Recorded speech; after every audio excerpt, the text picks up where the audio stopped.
We often think of leaders as people in positions of power, but so often the most inspiring leaders that we have are our old school teachers or our old sporting coaches. Today we are back at my old school. We're at Rondebosch High School, and we're going to be talking about inspiring leaders and what it takes to become a better leader. And while I'm here at my old school, it reminds me of a teacher that I had that stands out amongst most of my teachers. He was my grade 6 teacher. His name was Mr. Mitchell. He was an amazing leader because he did something very important. He believed in me. He saw potential in me when I didn't even see potential in myself. And I can still remember him today when I come back to my old school as an inspiring leader. So many people want to become better leaders. We're going to cover that today on this episode because we're going to be talking to another Rondebosch Old Boy. We are going to be talking to an amazing sports person who not only represented South Africa at cricket, he went on to go and coach the Indian cricket side to win the Cricket World Cup. We're going to be talking to Gary Kirsten. But wait, before we get there, if you haven't yet, go and smash that subscribe button and make sure that you subscribe to my channel. We are going to talk to Gary about leadership, about coaching, and what you can do to become a better leader. So let's go.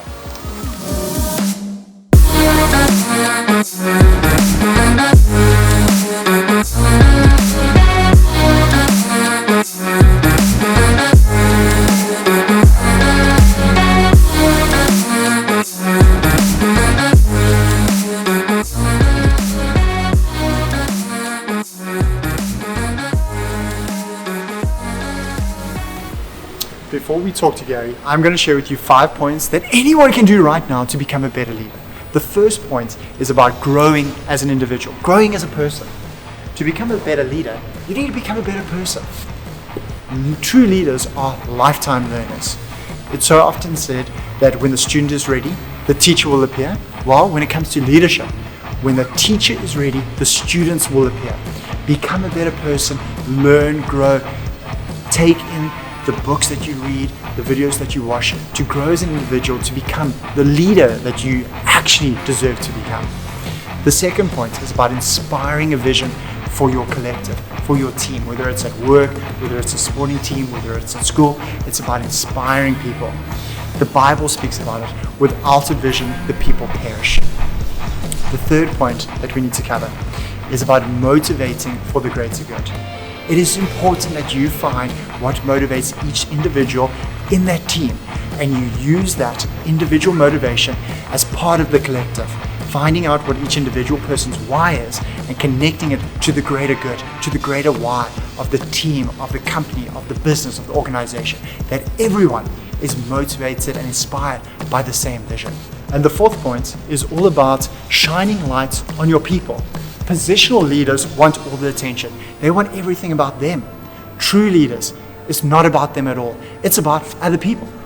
It's really about instilling confidence in others for them to grow, for them to become the people that they need to be. The fifth point is about creating future leaders. Not only about creating people that will be as good as you, it's about creating leaders that will go on and take the generation to the next level, to be better than you. Really true leaders have this magical aura around them that not only do you want to be around them, you want to become like them, and you want to do better. So for me, leadership is not about position. It's about inspiring people to do great things. It's about inspiring people to live up to their potential for you to become the person you're supposed to be. So for me, those are my 5 points for you to become a better leader. But let's go and talk to a leader now. Let's go talk to Gary on what he thinks leadership and coaching is really about.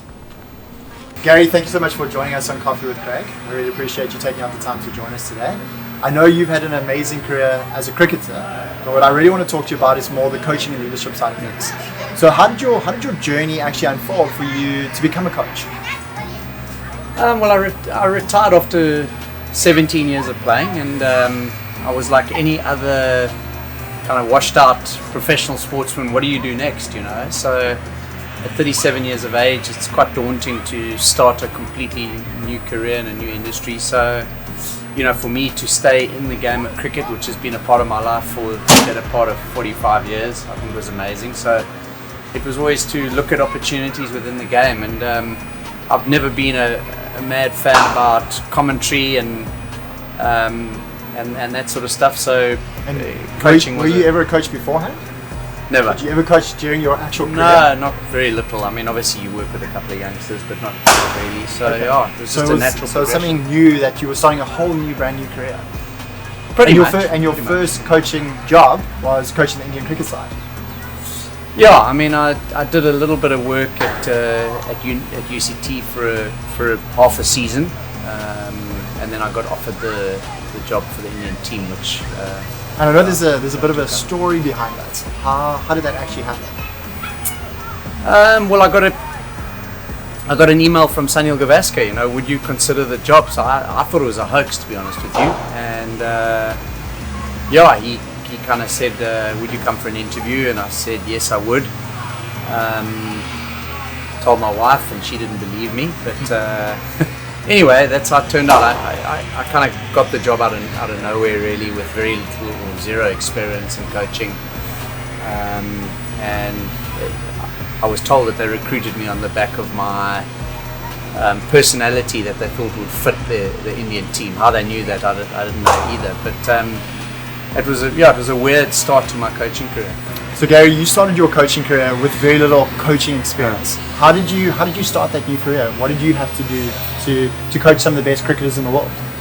Yeah, a blank sheet of paper, to be honest with you, and my own experiences of coaches that worked with me as a player. And I think it was really helpful because at the end of the day it just allowed me to learn along the way. And I didn't have any preconceived ideas. I didn't have any philosophies in terms of what I was going to be like as a coach. But you begin to realize very quickly that people rest a lot on your philosophies, your value system as a leader, and that you need to play your cards at some point, you know. So I guess I learnt on the road more than anything. Right. And now going and coaching someone like Sachin Tendulkar, you have played against him for many, many years, and now you were his leader. How did you deal with that? Yeah, that was a great journey for me. You know, Sachin had a difficult time with the previous coach, and you know, I asked every one of the players before I started, you know, what are your expectations of me as your coach?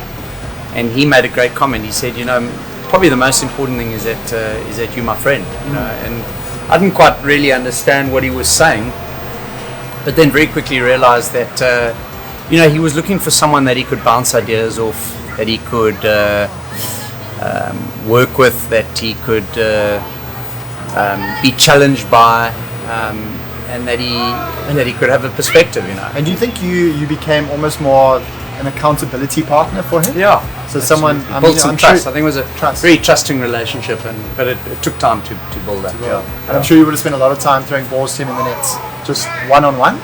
Yeah, I did. I mean, that was probably one of the privileges of the journey. I was like the batting coach as much as I was the head coach. So I had top six batsmen in the team, and I worked with them pretty much at every training session. So I built very strong relationships with all six of them. So it was fantastic to have that opportunity. And what was it like going on and actually winning the World Cup with him? I mean, there are two words. One is it was an absolute privilege, and two, you know, there was a tremendous amount of humility in it. You know, it's a massive cricketing nation. They love the game. To be part of a brand like that and for 3 years was an amazing privilege. I think winning the World Cup for us was a culmination of great work over 3 years by the whole team. You know, we were a talented team. We had a great leader in MS Dhoni. And did you set a vision for the team? Was your vision, let's go out, we're going to win the Cricket World Cup and get everyone to buy into that vision? No, I think that's quite a dangerous thing to do as a leader. You know, you need to understand your environment, and you need to understand what are the pressure points and how do you help or facilitate the vision rather than this is the vision. You know, as a South African coming into an Indian context, it can be very dangerous to say this is the way I see the world and you have to see it that way. So we co-created what we wanted to do. We never spoke about winning the World Cup in the 3 years that I was with the team. We just spoke about playing really good cricket every day, about doing our processes right, preparing well, being very respectful of the environment we were in, being great friends, enjoying the environment. My responsibility was to make players thrive. You know, they must thrive. And they were talented, We must make the environment in such a way that they want to be playing for India. They see a bigger purpose other than their own personal goals, and they want to do well for India. I mean, that was my main job, really. Amazing. So it must have been a great feeling winning the Cricket World Cup. Pity it wasn't obviously with your home country as a player, but I mean, next best thing being the coach of India in that Indian context would have been amazing. I mean, almost such a big cricket playing nation. But now, I mean, you've gone on to do a lot more than just that. For me, something that's really important about true leaders is about creating future leaders. And you've gone and done that with your cricket coaching business. Do you want to tell us a little bit about that? Yeah, well, listen, I'm passionate about coaching. So we decided a few years back that we wanted to impact coaches around the world. The reason being is that I realized the importance of coaching as a player and what an impact it can have on a young person's life. I mean, as a coach, you are a leader of people. You could even look at it through the eyes of parenting.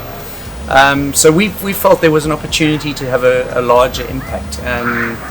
So we set up a coaching business here in Cape Town, and we extended that out into an online coaching business as well.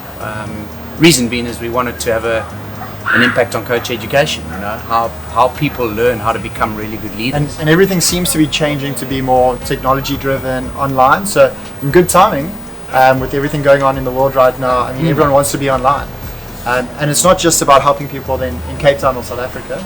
You're making an impact throughout the world with coaches. Yeah, absolutely, and I think Coach Ed is a business created for coaches, and it's another access point for coaches to become better versions of themselves as leaders. And do you have any modules on leadership inside that? Yeah, coaching? we do. Yeah, we absolutely do, and I think that's very important. We look at coaching and we say, what are the components of coaching that are important? So we built modules around that. So my real-time experiences of working with a team, you realize how much or what a role you play as a coach within that environment and as a leader, and so we built the modules around that. Okay, that's amazing.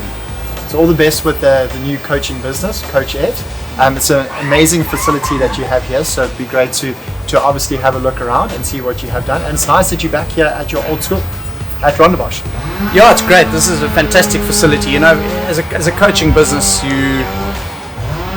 quality facility like this goes a long way in creating interest and creating an appetite for people that want to play the game. So we love it, and we're very privileged to be here. Amazing. So Gary, thank you for joining us on Coffee with Craig. Appreciate you taking out the time, and all the best with all your future endeavors. Leadership is something that everyone should improve on. It's something that we should all pursue, because with better leaders, we make the world a better place. I hope you've enjoyed this episode of Coffee with Craig. If you haven't yet, smash that like button, subscribe to my channel. We will see you very soon on the next episode. I'm out of here.